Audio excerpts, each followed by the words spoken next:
I secured a 100 percentile in JEE Mains 2026 January session. I joined the Quizzer test series. The test series was very relevant and covered everything in a lot of depth.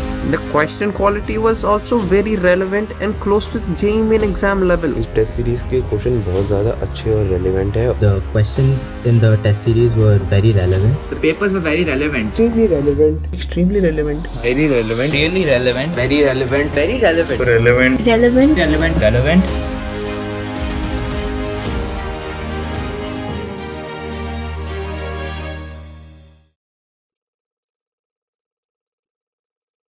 Hello बच्चों, नमस्ते, welcome to this amazing session. आज बारी है conservation of energy सीखने की. बच्चों, ये वो इक्वेशन है जो आपको हमेशा ध्यान रखनी है. फिजिक्स के कोई भी सवाल करो, ये आपके दिमाग में होना चाहिए कि क्या इसमें मैं कंजर्वेशन ऑफ एनर्जी अप्लाई कर सकता हूँ. और अगर आपने ये स्किल सीख लिया तो आपके लिए बहुत सारा फिजिक्स आसान हो जाएगा. तो आइए स्टार्ट करते हैं. आज हम स्टार्ट सबसे पहले हम पोटेंशियल एनर्जी से करेंगे. पोटेंशियल एनर्जी को डिफाइन कैसे किया गया, क्या उसके स्टैंडर्ड फॉर्मूलाज हैं, ये हम सीखेंगे. उसके बाद हम सीखेंगे कि कंजर्वेशन ऑफ एनर्जी आप कब अप्लाई करोगे, कैसे अप्लाई करोगे, कुछ स्टैंडर्ड एग्जांपल्स और वर्टिकल सर्कुलर मोशन भी आज सीखेंगे. तो बच्चों, अगले 40-45 मिनट्स आपके लिए बहुत इंपॉर्टेंट होने वाले हैं. Let's begin this journey. बच्चों, पोटेंशियल एनर्जी को डिफाइन कैसे करते हैं? देखो, पोटेंशियल एनर्जी का change is given by negative of work done by conservative force. जो पोटेंशियल एनर्जी की डेफिनेशन है बेटा, वो चेंज इन पोटेंशियल एनर्जी की है. Change in potential energy is equal to negative of work done by conservative force. Conservative force में ही define होती है potential energy. Potential energy non conservative forces में डिफाइन नहीं होती है. सिर्फ और सिर्फ कंजर्वेटिव फोर्सेस में पोटेंशियल एनर्जी डिफाइन होगी. Gravitational potential energy, electrostatic potential energy, spring भी कंजर्वेटिव फोर्स है तो स्प्रिंग पोटेंशियल एनर्जी. ऐसे जहां भी कंजर्वेटिव फोर्स है तभी आप पोटेंशियल एनर्जी कह सकते हो, अदरवाइज आप ये वर्ड नहीं यूज कर सकते. एक छोटा सा एग्जांपल से समझते हैं कि कैसे पोटेंशियल एनर्जी को यहाँ डिफाइन किया गया है. सोचिए आप ए से बी एच हाइट आप पार्टिकल को लेके गए. आप ए से बी पार्टिकल को लेके गए, डिस्प्लेसमेंट हुआ एच. ग्रेविटेशनल पोटेंशियल एनर्जी सबसे पहले निकालते हैं. mg नीचे लग रहा है बेटा, यस. अब बताओ मेरे को वर्क डन बाय mg क्या होगा. तो mg का वर्क डन होगा mg नीचे, डिस्प्लेसमेंट ऊपर की तरफ, तो वर्क डन होगा नेगेटिव माइनस mgh. यस, इसको यहाँ पे रखिए जल्दी से. तो बताइए चेंज इन पोटेंशियल एनर्जी क्या होगा, माइनस ऑफ माइनस mgh, ये हो गया work done, plus mgh. Yes, और पोटेंशियल एनर्जी को हमेशा एज अ चेंज डिफाइन किया जाता है. तो final minus initial, potential energy final minus potential energy initial. ठीक है, तो फाइनल कौन हो गया? यहाँ पे ए से बी आप गए थे तो B is the final point. हम लिखेंगे potential energy of B minus potential energy of A is equal to mgh. अब ध्यान से यहाँ पे सुनिएगा, पोटेंशियल एनर्जी बी की क्या होगी यहाँ पे, ये डिपेंड करेगा. एक्चुअल वैल्यू अगर आपको निकालनी है तो ये डिपेंड करेगा हम रेफरेंस किसको मान रहे हैं. तो अब मैं यहाँ पे क्या करता हूँ, consider a as reference point. Consider a as reference point दोस्तों. तो रेफरेंस जिसे हम लेते हैं उसको हम जीरो पोटेंशियल एनर्जी मान लेते हैं. तो potential energy of A zero हो गया. तो ये देखिए जीरो कर दीजिए, तो पोटेंशियल एनर्जी ऑफ बी क्या आ गया, mgh. जी हाँ दोस्तों, तो यहां से आपका पोटेंशियल एनर्जी का फॉर्मूला आता है mgh. अच्छा, h अगर एक्सटेंडेड बॉडी है तो वो आप हाइट सेंटर ऑफ मास की लीजिएगा, इसीलिए यहाँ पे लिख देते हैं mg height of centre of mass. बच्चों ध्यान रखिएगा, एब्सोल्यूट पोटेंशियल एनर्जी अगर आपको चाहिए तो आपको रेफरेंस पे डिपेंडेंट होना पड़ता है. लेकिन चेंज इन पोटेंशियल एनर्जी जो है ये रेफरेंस पे नहीं डिपेंड करता है, तो डेल्टा पी हर रेफरेंस पे सेम आएगा, लेकिन पोटेंशियल एनर्जी स्पेसिफिक देखा जाए तो वो अलग अलग रेफरेंस लेने पे अलग अलग आएगा। जैसे ए को रेफरेंस माना तो ए की पोटेंशियल एनर्जी 0 हो जाएगी, बी की पोटेंशियल एनर्जी पॉजिटिव हो जाएगी। अच्छा, अगर मैं बी को रेफरेंस मानूं तो ए की पोटेंशियल एनर्जी नेगेटिव होगी और बी की पोटेंशियल एनर्जी 0 हो जाएगी। यानी ये जो H है ये है हाइट फ्रॉम रेफरेंस दोस्तों। यस, तो यहां से आप mgh फॉर्मूला लाते थे। तो अब मैं अगर अलग अलग पोटेंशियल एनर्जीज के फॉर्मूले आपके सामने लिख लूं तो ये पोटेंशियल एनर्जी है mgh जब हाइट छोटी है और मैं g को कांस्टेंट मानता हूं, तब मैं ये फॉर्मूला लिख सकता हूं h is height of centre of mass from reference. अगर बड़े बड़े प्लैनेट्स की बात की जाए, ग्रेविटेशन चैप्टर में बात की जाए, प्लैनेट्स सैटेलाइट्स की बात की जाए, तब पोटेंशियल एनर्जी का फॉर्मूला हम यूज करते हैं -gm1m2/r। यस, और कौन कौन से केस है? स्प्रिंग की पोटेंशियल एनर्जी बेटा होती है ½ kx², ये प्लस होती है। तो अगर आप स्प्रिंग को इलोंगेट करते हैं तब भी पोटेंशियल एनर्जी पॉजिटिव लिखेंगे, अगर स्प्रिंग को कंप्रेस करेंगे तब भी पोटेंशियल एनर्जी, ध्यान रखिएगा, पॉजिटिव लिखेंगे। ऐसे ही हम जब इलेक्ट्रोस्टैटिक्स की पढ़ाई करेंगे तो पोटेंशियल एनर्जी ऑफ इलेक्ट्रोस्टैटिक्स होगा बेटा K(Q1Q2)/R। ठीक है, ये कुछ फॉर्मूलाज हैं पोटेंशियल एनर्जी के। अब हम आगे बढ़ते हैं और डिटेल में बात करते हैं। पोटेंशियल एनर्जी और फोर्स के बीच का रिलेशन बेटा वो भी आपको बता दिया जाए तो चेंज इन पोटेंशियल एनर्जी था नेगेटिव ऑफ वर्क डन यानी minus of force dot displacement. तो फोर्स का डॉट प्रोडक्ट लीजिए डिस्प्लेसमेंट के साथ, वो जो आएगा उसका नेगेटिव आपको देगा पोटेंशियल एनर्जी का चेंज। तो फोर्स के इंटीग्रेशन से पोटेंशियल एनर्जी बनी, तो पोटेंशियल एनर्जी के डिफरेंशिएशन से फोर्स आएगा। तो फोर्स को देखिए हम कैसे लिख रहे हैं, माइनस पोटेंशियल एनर्जी का differentiation with respect to are.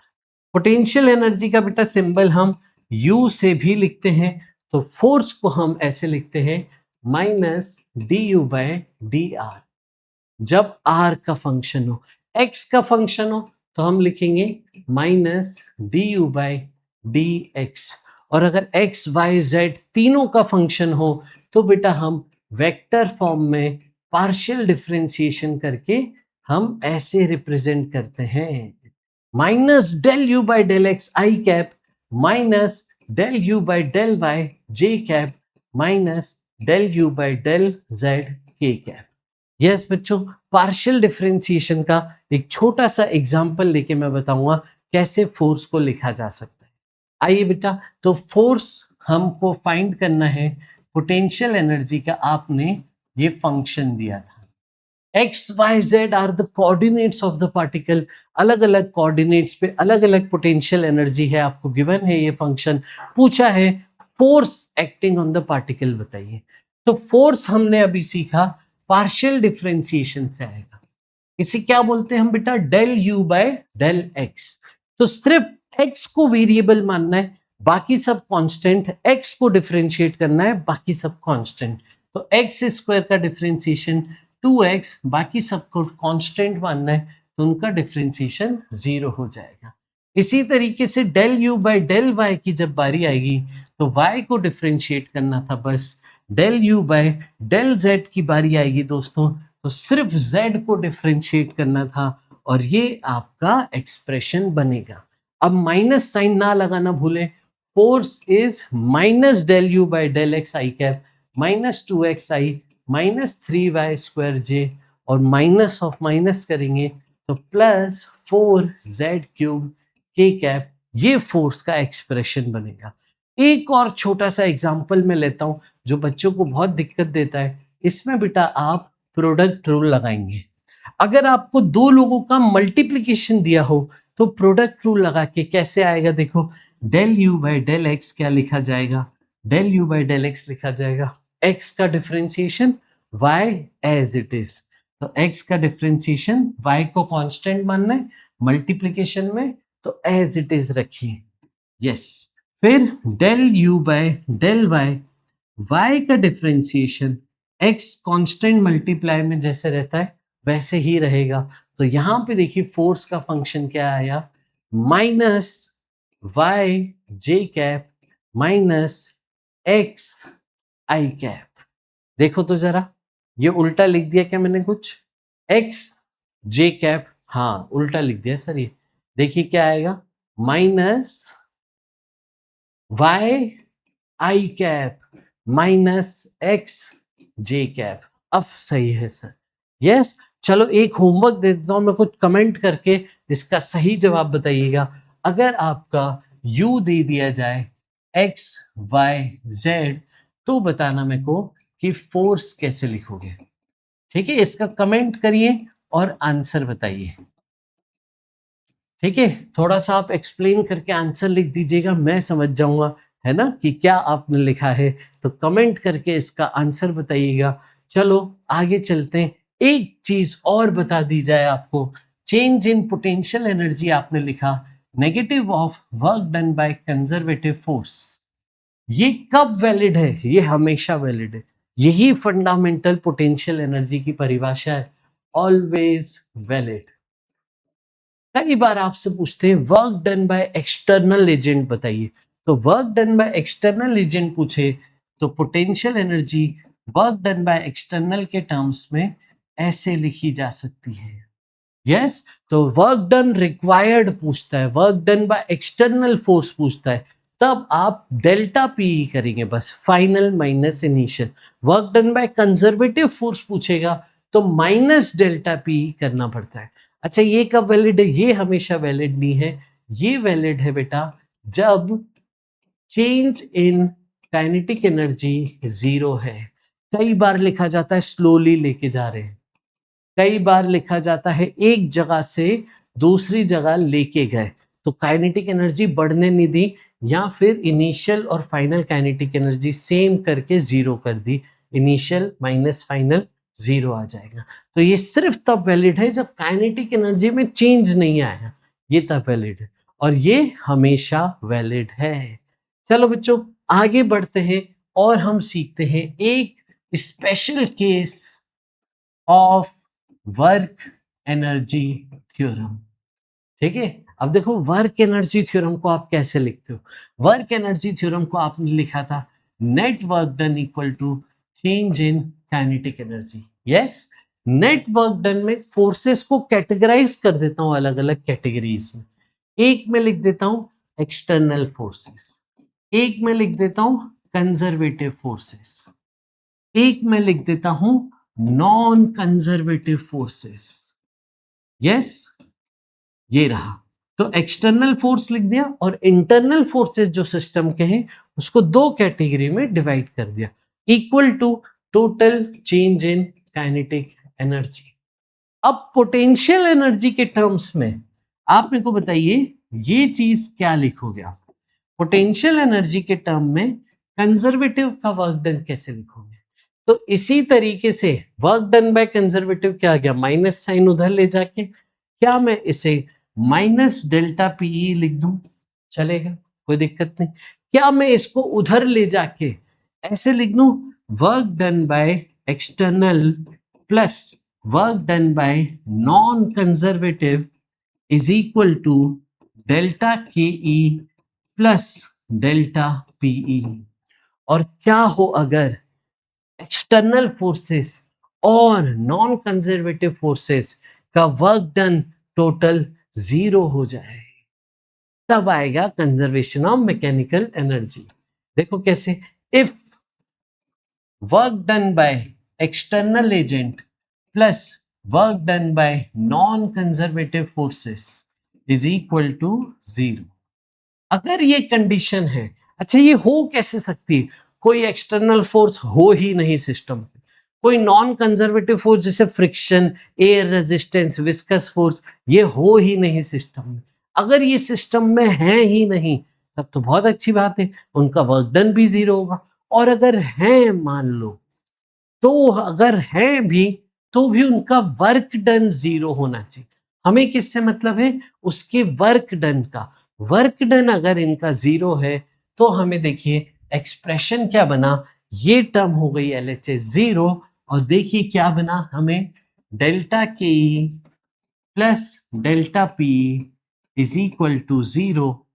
इसे आप लिख सकते हो डेल्टा पी इक्वल टू, या फिर इसको उधर ले जाके आप ऐसे लिख सकते थे, delta K is equal to negative of delta P. इसको पता है आप कैसे लिखते थे? इसको हम लिखते थे gain in kinetic energy is equal to loss in potential energy. Yes, याद है बच्चों, जो पोटेंशियल एनर्जी में कमी आ गई वो काइनेटिक एनर्जी में बढ़ोतरी है। Gain in kinetic energy equal to loss in potential energy. बच्चों यहाँ पे ये हम सीखा करते थे कि एनर्जी सिर्फ एक फॉर्म से दूसरे फॉर्म कन्वर्ट होती है। We can not create energy, we can not destroy the energy. याद है बच्चों? तो यहाँ पे हम मैकेनिकल एनर्जी का कंजर्वेशन कर रहे हैं। कंजर्वेशन ऑफ मैकेनिकल एनर्जी हम यहाँ पे कर रहे हैं। मैकेनिकल एनर्जी का मतलब होता है kinetic energy plus potential energy. Yes, kinetic plus potential. ठीक है बच्चे, ये हो गया मैकेनिकल एनर्जी का conservation. Loss in potential energy देगा गेन इन काइनेटिक एनर्जी। एक तरीका और है जो ज्यादा सिस्टमेटिक है, वो देखिए कैसे है। कंजर्वेशन ऑफ एनर्जी मतलब एनर्जी कांस्टेंट है, तो इनिशियल एनर्जी सिस्टम की is equal to final energy system. इस तरीके से हम अप्लाई कर रहे होंगे क्वेश्चंस में conservation of mechanical energy. Initial energy क्या लिखेंगे? Kinetic energy initial plus kinetic energy final is equal to, यहाँ पे नहीं, इनिशियल एनर्जी क्या लिखना है आपको? टोटल इनिशियल एनर्जी, यानी kinetic initial plus potential initial equal to total final, potential final plus kinetic energy final. ये हम एक्सप्रेशन यूज करेंगे। क्या करेंगे? कोई भी सवाल है, conservation of energy, initial potential plus initial kinetic equal to final potential plus final kinetic. इसे आप फटाफट से ui plus K I is equal to uf plus K F लिखेंगे और यूज करेंगे बहुत बार बार। ऑलमोस्ट हर एक चैप्टर में इसके सवाल देखने को मिलेंगे। जैसे एक छोटा सा कंपैरिजन का सवाल, आप एक बिल्डिंग पे हैं, h है ऊंचाई बिल्डिंग की, तो ऊंची है बिल्डिंग और बिल्डिंग की छत पे आपने 3 प्रोजेक्टाइल फायर किए। देखिए किस तरीके से। पहला प्रोजेक्टाइल आपने u स्पीड से हॉरिजॉन्टली फायर किया, दूसरा प्रोजेक्टाइल आपने u स्पीड से किसी एंगल पे फायर किया, तीसरा प्रोजेक्टाइल आपने सेम स्पीड से देखिए नीचे की तरफ एंगल करके फायर किया। तो 3 प्रोजेक्टाइल फायर हैं, स्पीड तीनों की सेम थी इनिशियल। ठीक है, तीनों की इनिशियल स्पीड सेम है, 1 2 3। 1 वाला ऐसे गिरा, 2 वाला ऐसे गिरा, 3 वाला ऐसे गिरा। यस, ये आपको दिया है। अब आपसे पूछा जा रहा है, बताओ बच्चों किसकी यहाँ पे जमीन पे टकराते टाइम स्पीड ज्यादा होगी। कंपेयर करिए 1 2 3 में स्पीड ऑफ स्ट्राइकिंग, ये कंपेयर कीजिए, बताइए किसकी स्पीड ज्यादा होगी, जल्दी से बताइए। तो देखो हम यहाँ कंजर्वेशन ऑफ एनर्जी से बता रहे हैं, ध्यान से सुनना। क्या लिखेंगे? ui plus K I is equal to uf plus K F. मैं ग्राउंड को रेफरेंस मान लेता हूं, तो ग्राउंड पे पोटेंशियल एनर्जी 0 है। इनिशियल पोटेंशियल एनर्जी तीनों की क्या थी? mgh mgh। तीनों की इनिशियल काइनेटिक एनर्जी देखो क्या होगी? हाफ m स्पीड u का स्क्वायर। तीनों की इनिशियल पोटेंशियल एनर्जी सेम, तीनों की initial kinetic energy same. Yes, correct. अब आते हैं फाइनल पे। तो जब फाइनल पे आप आए तो तीनों की पोटेंशियल एनर्जी क्या होगी? 0। तो तीनों की काइनेटिक एनर्जी KF लिख देते हैं। अब देखिए ये टर्म दोनों के लिए, तीनों के लिए ये दोनों टर्म सेम, ये टर्म तीनों के लिए सेम, तो काइनेटिक फाइनल भी तीनों के लिए सेम होगी। तो काइनेटिक फाइनल सेम, तो हाफ m v फाइनल का स्क्वायर सेम, यानी फाइनल स्पीड ऑफ स्ट्राइकिंग तीनों की सेम होगी। वेलोसिटी नहीं पूछ रहे, x अलग y अलग नहीं पूछ रहे, नेट स्पीड पूछ रहे। यहां पे जो स्पीड आएगी नेट स्पीड आएगी, तो नेट स्पीड बेटा तीनों पार्टिकल्स की सेम होगी। बिल्कुल सही। यहां पे ये ध्यान रखिएगा, अलग अलग एंगल पे स्ट्राइक करेंगे, लेकिन x में अलग स्पीड, y में अलग स्पीड होगी, टाइम ऑफ फ्लाइट अलग होगा, रेंज मैक्सिमम हाइट अलग होगी, लेकिन final speed of striking same, क्योंकि कंजर्वेशन ऑफ एनर्जी है। अच्छा बच्चों, एक देखो छोटा सा सवाल आपसे पूछ रहे थे। मान लीजिए आपने ड्रॉप किया है, ड्रॉप किया तो गिरते गिरते h हाइट से मान लीजिए ड्रॉप किया है, तो बताइए सबसे पहले तो जमीन पे जब टकराएगा तो स्पीड क्या होगी? छोटा सा कंजर्वेशन ऑफ एनर्जी लगा के बताइए, वैसे तो याद ही होगा सबको। और बताइए आप, find height when kinetic energy is equal to 25% of potential energy. वो हाइट बताइए जब काइनेटिक एनर्जी पोटेंशियल एनर्जी का 25% है मात्र। तो देखो कैसे करेंगे, पहले तो आप यहां पे पॉइंट मार्क कर लीजिए कि ये हो गया A, ये हो गया B। तो A से B कंजर्वेशन ऑफ एनर्जी लगाइए। A से B conservation of energy UI plus KI is equal to UF plus KF। Yes, ये UI देखिए क्या है? mgh। KI देखिए क्या है? इनिशियल काइनेटिक एनर्जी, ड्रॉप किया था ना आपने तो 0 थी। U फाइनल क्या है? फाइनली जमीन पे आ गए तो जमीन पे पोटेंशियल एनर्जी 0 और final kinetic energy half mv square. यहां से देखिए आपको क्या मिल रहा है? mgh equal to half mv square. यानी इससे आप क्या कह सकते थे कि पोटेंशियल एनर्जी का लॉस हुआ है, लॉस इन पोटेंशियल एनर्जी। वो कहां चला गया? वो चला गया गेन इन काइनेटिक एनर्जी में। यस, एनर्जी एक फॉर्म से दूसरे फॉर्म ट्रांसफॉर्म हो रही है, पोटेंशियल एनर्जी काइनेटिक एनर्जी में कन्वर्ट हो रही है। सॉल्व करिए, देखिए आ जाएगा स्पीड √2gh।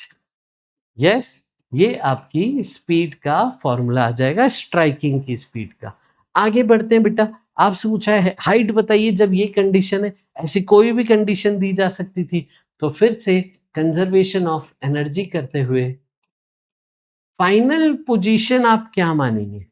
फाइनल पोजीशन देखिए, ए पे थे आप, आपने ड्रॉप किया h हाइट से, फाइनली आप यहां पे आ जाइए C पे और ये डिस्टेंस मान लीजिए स्मॉल h।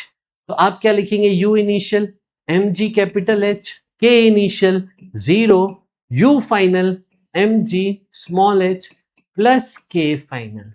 यस, अब देखिए यहां पे K फाइनल को क्या लिखा जाए? K final equal to 25/100 of potential energy, यानी पोटेंशियल एनर्जी बाय 4। तो यहां पे फाइनल काइनेटिक एनर्जी को पोटेंशियल एनर्जी बाय 4 करके लिख दीजिए mg small h plus mg small h by 4। LCM लीजिए बच्चे, 5/4 mgh equal to mg capital H। Solve करिए, स्मॉल h आ जाएगा बेटा 4/5 कैपिटल H। तो आप कितनी हाइट पे ये एक्सप्रेशन पाएंगे?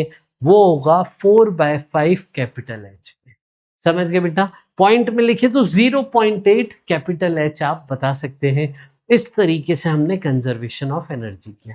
सिस्टमेटिक रहिए, फॉर्मूला लिखिए, इनिशियल की वैल्यूज रखिए, फाइनल की वैल्यूज रखिए, सिस्टमेटिक रहिए। आइए, अगर हम एक से ज्यादा बड़ी बॉडीज हैं, 2 बॉडी है, 3 बॉडी है सिस्टम में, तो कंजर्वेशन ऑफ एनर्जी कैसे करेंगे? एक छोटा सा एग्जांपल एटवुड मशीन के साथ। आ जाओ बेटा, ये मास है 2m, ये मास है m, रिलीज कर दिया है रेस्ट से, तो इनकी इनिशियल काइनेटिक एनर्जी 0। आपसे बोला है ये ब्लॉक h हाइट गिरा, तो 2m ब्लॉक जब h हाइट गिर रहा है उतनी देर में m क्या होगा, ऊपर चले जाएगा h, ठीक है। तो जितनी देर में 2m ब्लॉक ने h हाइट फॉल किया है, तब उस इंस्टेंट पे दोनों ब्लॉक्स की स्पीड बताइए, ठीक है। जब 2h हाइट फॉल हो चुकी है, 2m मास h हाइट से फॉल हो चुका है, तब इनकी काइनेटिक एनर्जी बताइए, तब इनकी स्पीड बताइए। Find speed of blocks when 2m has fallen by height h, fallen by height h। yes, तो आ जाओ जल्दी से करें। तो जब आप कंजर्वेशन ऑफ एनर्जी करोगे, तो ये कंजर्वेशन ऑफ एनर्जी पूरे सिस्टम की जाएगी। तो सिस्टम में जितने लोग हैं उन सब की काइनेटिक एनर्जी लिखी जाएगी। कैसे, देखिए, पोटेंशियल एनर्जी इनिशियल, आप इसी को रेफरेंस मान लीजिए बेटा, तो potential energy initial 0, kinetic energy initial 0, potential final. देखिए 2m ब्लॉक नीचे गिरा है तो उसकी पोटेंशियल एनर्जी फाइनल माइनस लिखी जाएगी। m ब्लॉक ऊपर चले गया, उसकी फाइनल पोटेंशियल एनर्जी प्लस लिखी जाएगी। Kinetic final half mv² m वाले डब्बे की और 2m वाले डब्बे की हाफ 2mv²। समझे ये कैसे किया? पक्का दोनों की स्पीड सेम होगी क्योंकि डायरेक्ट कनेक्शन है, एक ही रस्सी थी। दोनों की काइनेटिक एनर्जी आपको लिखनी पड़ेगी जब भी आप सिस्टम के लिए कंजर्वेशन ऑफ एनर्जी लगाएंगे। इसको इधर भेज दीजिए तो देखिए क्या हो गया, 2mgh minus mgh equal to total kinetic energy, वो आ जाएगा हाफ 3mv²। यस, ये देखिए क्या हो गया, ये है लॉस इन पोटेंशियल एनर्जी। तो 2m का लॉस हुआ, m का गेन हुआ, तो net loss in potential energy ये है equal to net gain in kinetic energy. ये बेटा आ गया mgh half 3mv², m cut गया, 2 ऊपर, तो स्पीड आ गई रूट में 2gh/3। दोनों की स्पीड सेम होगी, डायरेक्शन एक का ऊपर एक का नीचे। इस तरीके से सिस्टम के लिए हम कंजर्वेशन ऑफ एनर्जी करते हैं। जितने लोग हैं सबकी यहाँ पे लिखी जाएगी एनर्जी। एक स्प्रिंग के साथ करके सिखा देता हूं। एक स्प्रिंग के साथ आप पोटेंशियल एनर्जी कैसे लिखेंगे वो भी सिखा देते हैं। देखो एक छोटा सा सवाल है, ठीक है, आपने ड्रॉप कर दिया है h हाइट से, तो पार्टिकल आया, स्प्रिंग से टकराया और स्प्रिंग को कंप्रेस कर दिया। स्प्रिंग को मान लीजिए x दूरी से कंप्रेस कर दिया, तो आपसे पूछा है maximum compression in the spring बताइए। मैक्सिमम कंप्रेशन स्प्रिंग का कब होगा? जब वो आया और कंप्रेस किया, करते करते करते एक जगह जहां रुक जाएगा, जहां स्टॉप हो जाएगा, वो पोजीशन होगी मैक्सिमम कंप्रेशन की, यानी फाइनल काइनेटिक एनर्जी क्या हो जाएगी? 0। ये आपको लेना था मैक्सिमम कंप्रेशन पे। इसे मैं लिख देता हूं मैक्सिमम कंप्रेशन वाली सिचुएशन। यस बेटा, तो आ जाओ लिखते हैं conservation of energy. ui plus ki is equal to uf plus kf।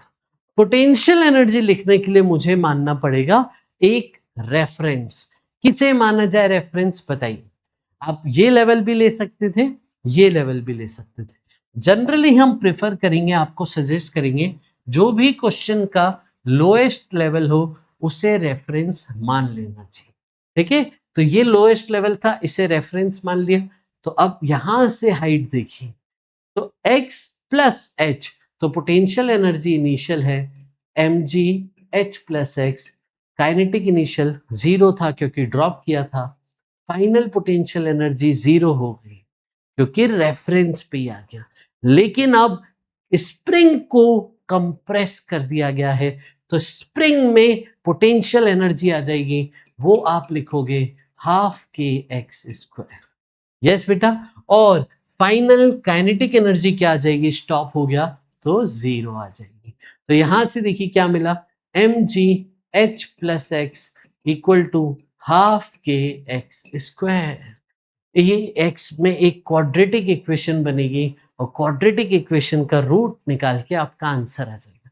इसे ध्यान से अगर हम देखें तो ये क्या मिलता है, ये है loss in gravitational potential energy, और ये किस में चला गया, ये है इलास्टिक पोटेंशियल एनर्जी या फिर स्प्रिंग की पोटेंशियल एनर्जी। तो बेटा loss in gravitational potential energy equal to gain in spring potential energy. Energy एक फॉर्म से दूसरे फॉर्म ट्रांसफॉर्म हो रही है, बस दैट्स इट। समझ गए। एक इसका बहुत स्टैंडर्ड एग्जांपल है बेटा वर्टिकल सर्कुलर मोशन। ठीक है, इसको देखो हम कैसे करते हैं। वर्टिकल सर्कुलर मोशन में एक स्टैंडर्ड एग्जांपल, रस्सी से लेके मैं एम मास को फायर कर देता हूं। लोएस्ट पॉइंट पे सपोज मैं आपको स्पीड दे देता हूं √5g_L। L is the length of the wire. ये लोएस्ट पॉइंट की स्पीड दे दी।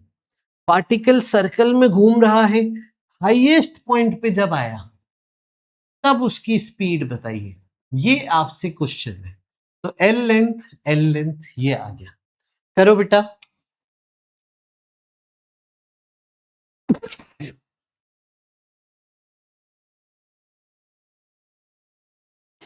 यस, सॉरी बेटा, आ जाओ। तो यहां पे हम कैसे करेंगे, कंजर्वेशन ऑफ एनर्जी करिए और हाईएस्ट पॉइंट की स्पीड बताइए। तो UI plus KI is equal to U final plus K final. यहां पे देखिए, ध्यान से सुनिएगा, तो यहां पे लोएस्ट पॉइंट को ही आप रेफरेंस मान लीजिए। तो U इनिशियल 0, K इनिशियल, यहां की kinetic energy half m √5gl का square is 5g into L, और U फाइनल क्या होगा, रेफरेंस से हाइट देखिए L plus L, 2L height आप जा चुके हैं, plus half m into highest point की स्पीड का स्क्वायर। समझ गए। इसको इधर ले आइए, देखिए क्या मिला, 5mgl/2 minus mg into 2L। देखो क्या मिल रहा है, 5/2 माइनस 2 क्या हो गया, ये 4/2 1/2, 5 minus 4/2 1/2 mgl is equal to half m vh का स्क्वायर। देखिए m कट गया, हाफ कट गया, √gl। ये आपकी हाईएस्ट पॉइंट की स्पीड आ गई। समझ गए बच्चों। चलें आगे अगले केस पे। यस, शाबाश। देखो कैसे करेंगे हम, VCM के स्टैंडर्ड केसेस भी बता देते सर आपको। ठीक है, VCM के स्टैंडर्ड केसेस भी बता दे रहे, ये ध्यान रखना हमेशा एकदम।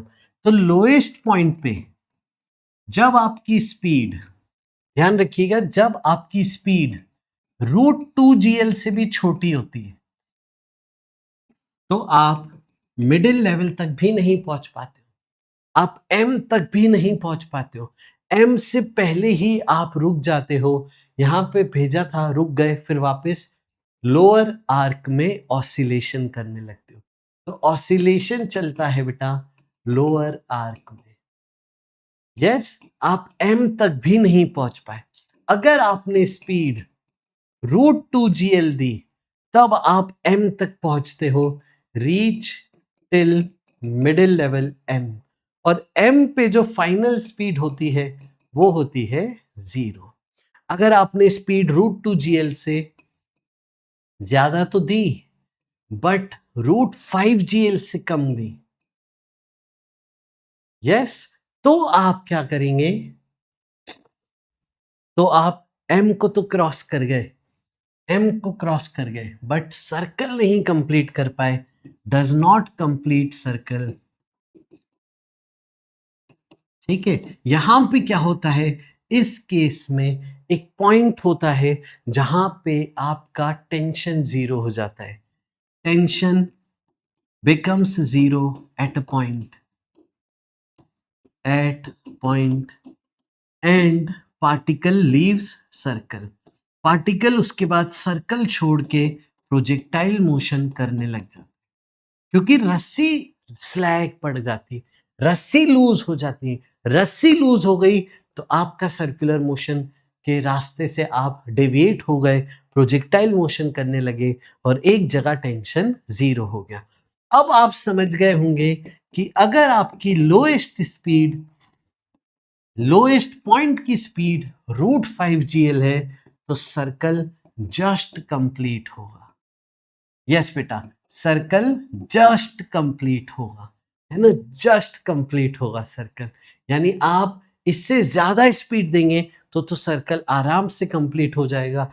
इस केस में जस्ट कंप्लीट होता है और हाईएस्ट पॉइंट का टेंशन इस केस में बेटा 0 लेते हैं। यस, जैसे जैसे हम ऊपर जाते जाते हमारी पोटेंशियल एनर्जी बढ़ती है, काइनेटिक एनर्जी कम होती जाती है।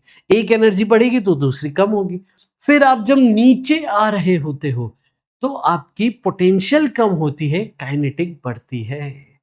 ध्यान रखेंगे पूरा केसेस। एक दो सवाल कर लेते हैं। आ जाओ बेटा, आपको कहा गया है कि आपने लोएस्ट पॉइंट पे जो स्पीड दी वो दी √GL। बस आपसे पूछा है एक्सट्रीम पोजीशन का एंगल बताइए। एक्सट्रीम पोजीशन पे आप स्टॉप हो जाएंगे, ये एंगल बताइए। कैसे करेंगे? देखो, कंजर्वेशन ऑफ एनर्जी लगाते हैं। U initial plus K initial equal to U final plus K final. U initial क्या है? इसी को रेफरेंस मान लीजिए, तो initial potential energy 0, initial kinetic energy ½ m√GL का whole square, final potential energy mgh और फाइनल काइनेटिक एनर्जी 0। अब बेटा हमने ये लास्ट लेक्चर में भी आपको बताया था हाइट h कैसे मानी जाएगी। देखिएगा, ये पूरी लेंथ L है, ये लेंथ L है और ये एंगल थीटा है। आप बेटा एक काम कीजिए, ये जो L लेंथ का ट्रायंगल बन रहा है इसमें L का कंपोनेंट लीजिए। L का इधर वाला कंपोनेंट आ जाएगा ये लेंथ L cos थीटा, ये है हाइट h और पूरी लेंथ है L। तो देखिए L cos theta plus small h क्या देगा आपको? पूरी लेंथ L, तो h है L minus L cos theta. ये याद रखना आप हमेशा, यहाँ पे देखो रख देंगे, तो mgl/2 is equal to mgl 1 minus cos theta. हमने यहाँ L को कॉमन ले लिया। अब देखिए mgl कट गया, 1/2 is equal to 1 minus cos theta. cos theta देखिए क्या आ गया? 1 माइनस हाफ, तो ये थीटा आ गया बेटा 60 डिग्री। ठीक है, एक और सवाल करते हैं हम। अगला सवाल देखिए क्या है। आपने इस बार स्पीड दी है √4GL।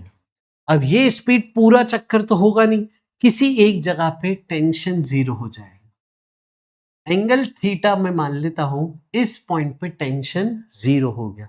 क्वेश्चन है फाइंड थीटा, शोन थीटा, जहां पे टेंशन 0 हो जा रही। Find theta where tension becomes 0। समझ गए? Find theta where tension becomes 0। देखिए कैसे करेंगे। सबसे पहले सर्कुलर मोशन है ना, तो उसका FPD बना के देखो, उस जगह की स्पीड के बारे में बात करते हैं, सेंट्रीपिटल फोर्स के बारे में बात करते हैं, जो हमने पीछे अभी सर्कुलर मोशन में सीखा था। इस पॉइंट पे mg नीचे, यस, ये थीटा है तो ये एंगल थीटा, तो यहां पे mg का कंपोनेंट क्या आएगा? mg cos थीटा, और ये टेंशन भी यहां पे आएगा और सेंटर की तरफ a सेंट्रीपिटल फोर्स भी आएगा।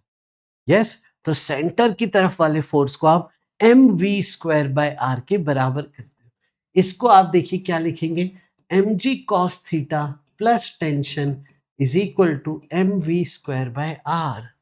यहां पे आपने बोला है टेंशन 0 मानना है, तो टेंशन 0 कर दीजिए। देखिए मास कट गया तो स्पीड क्या आ जाएगी, रेडियस है, लेंथ है, तो जी एल कॉस थीटा का रूट। ये स्पीड होगी उस पॉइंट पी पे जहां पे टेंशन 0 हो जाएगा। अब कंजर्वेशन ऑफ एनर्जी हम करेंगे। कंजर्वेशन ऑफ एनर्जी में मेरे को हाइट चाहिए, ये हाइट चाहिए, ये लेंथ कितनी बेटा एल लोएस्ट पॉइंट से, ये हाइट कितनी होगी, देखो रस्सी की लेंथ है एल, रस्सी की लेंथ का कंपोनेंट ले लो बेटा, ये देखो एल का इधर कंपोनेंट एल कॉस थीटा आ जाए।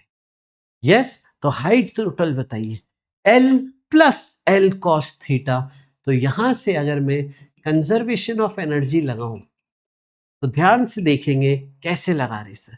यू इनिशियल आप खुद से सॉल्व करिए, फिर मेरे आंसर से मैच करना। यू इनिशियल बताइए क्या हो जाएगा, 0। यस, के इनिशियल बताइए क्या हो जाएगा, हाफ एम रूट 4gl का स्क्वायर, तो 4gl बचे। फाइनल पोटेंशियल एनर्जी बताइए mg l plus L cos theta, और फाइनल काइनेटिक एनर्जी बताइए, वो बेटा होगी हाफ एम वी फाइनल का स्क्वायर, और वी फाइनल आपने सर्कुलर मोशन से निकाला था, ये इसका स्क्वायर जब आप लिखोगे तो ये आएगा G L cos theta. Yes, तो अब देखिए इसे सॉल्व करते हैं। ये बेटा हो गया 2mgl is equal to mgl plus mgl cos theta plus mgl cos theta by 2। Yes, देखिए 2 हो गया, 2 में से इसको माइनस करिए तो ये टर्म इधर ले आइए, आपको देखो क्या मिलेगा 2mgl माइनस mgl। यस, सही है, ये चीज इधर आ गई, और ये देखिए 1 + 1/2 जुड़ के आ जाएगा 3/2 mgl cos थीटा। बच्चे देखो ये क्या बना, mgl is equal to 3/2 mgl cos theta, यहाँ पे mgl 2/3 equal to cos theta, यानी यहाँ पे देखो एंगल आ गया, क्या आया एंगल, cos इनवर्स 2/3। ये एंगल आ गया है जब पार्टिकल का टेंशन 0 हो जाएगा। समझ गए बेटा। एक आपको होमवर्क क्वेश्चन दे देते हैं, कमेंट करके बताइएगा कि आपका आंसर क्या आ रहा है। मैंने यहाँ पे अभी स्पीड दे दी है √3gl, और आपसे बोला है कि वो पॉइंट बताइए, find theta. I will repeat the question, find theta where tension becomes 0। ये आपको पता करना है। होमवर्क सॉल्व करिए, कमेंट करिए, आंसर बताइए। नेक्स्ट अगले चैप्टर्स में कैसे ये कंजर्वेशन ऑफ एनर्जी अप्लाई हो सकता है आओ बताता हूं। मान लीजिए ग्रेविटेशन में इसका एप्लीकेशन बताते हैं। ग्रेविटेशन में पोटेंशियल एनर्जी मास का माइनस gm1m2/r आपने लिखा। तो एक छोटा सा मैं केस स्टडी बता रहा हूं आपको कैसे इसको हैंडल करेंगे। दो मास है m1 m2, दोनों रेस्ट से रिलीज कर दिए गए हैं, दोनों एक दूसरे को ग्रेविटेशनल पुल से अट्रैक्ट कर रहे थे, इनके बीच का डिस्टेंस था d। आपसे पूछा ये पास आते आते इनका डिस्टेंस हो गया हाफ, m1 m2 के बीच का डिस्टेंस हो गया हाफ, यानी d/2। अब इनकी स्पीड मान लीजिए यहाँ पे v1, इसकी स्पीड मान लीजिए v2। आपसे बोला है पूरी वर्किंग करिए, सॉल्व करिए और v1 और v2 इंडिविजुअली निकाल के दीजिए। तो देखिए कैसे करेंगे हम। दो वेरिएबल हैं तो मेरे को दो इक्वेशन लगेंगे। पहली इक्वेशन आपकी है कंजर्वेशन ऑफ एनर्जी। देखो कोई और फोर्स लग रहा है, यहाँ पे हवा नहीं मानते, हवा मानेंगे तो हम एयर का विस्कस फोर्स मानेंगे, तो कंजर्वेशन ऑफ एनर्जी नहीं लिख पाएंगे। फ्रिक्शन नहीं है, हवा नहीं है, विस्कस नहीं है, कोई भी नॉन कंजर्वेटिव एक्सटर्नल फोर्स नहीं है, तो आपका U इनिशियल देखिए इस फॉर्मूला के according -gm1m2/d। Kinetic energy initial 0, U final में डिस्टेंस इनके बीच का d/2 कर दीजिए। काइनेटिक फाइनल लिखेंगे, दोनों की काइनेटिक एनर्जी लिखना, ये भूल मत जाना। Half m1 v1 square plus half m2 v2 square.